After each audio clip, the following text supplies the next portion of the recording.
لیکن قرآن مجید کل بھی سچا تھا، آج بھی سچا ہے۔ بے شک، سبحان اللہ۔ کل والوں سے بھی قرآن مجید کا چیلنج تھا، آج والوں سے بھی قرآن مجید کا چیلنج ہے۔ اور قرآن مجید کو جھکانے والے خود جھک گئے، لیکن قرآن اپنی جگہ آج بھی باقی ہے۔ واہ واہ، سبحان اللہ، واہ، اور یاد واہ۔ رکھیے گا کہ ماشاء اللہ سے اس بستی میں کچھ گھرانہ چھوڑ کر سب سعادت ہے، اور وہ بھی رزوی سید ہے۔ اس لیے میں کہہ رہا ہوں کیونکہ آٹھویں امام امام رضا علیہ اللہ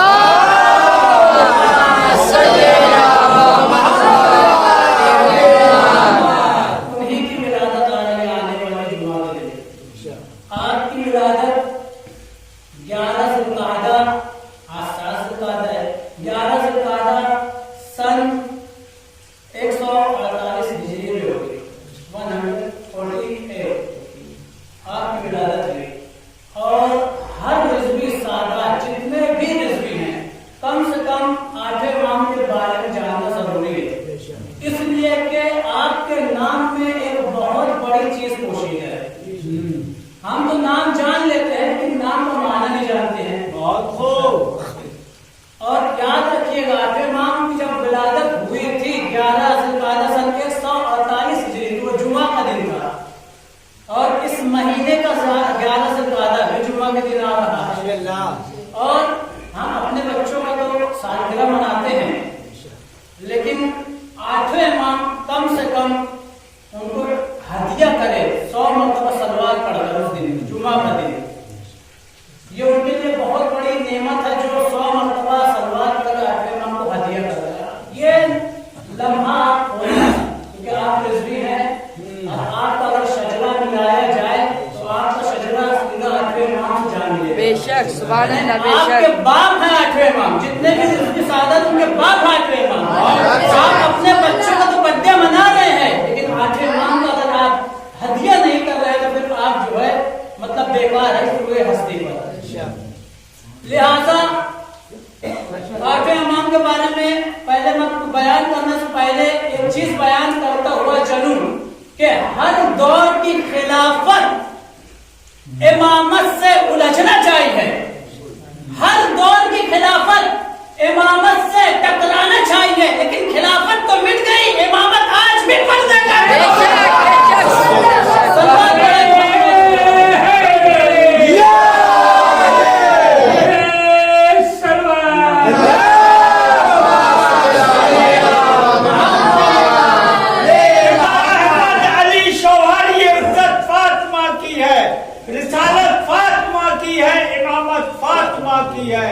ارے خواتین مسلمان پردہ داری رکھو قائم، اسے پردہ نہ تم سمجھو، یہ عزت فاطمہ کی ہے۔ نعرہ حیدر مدنی سلام۔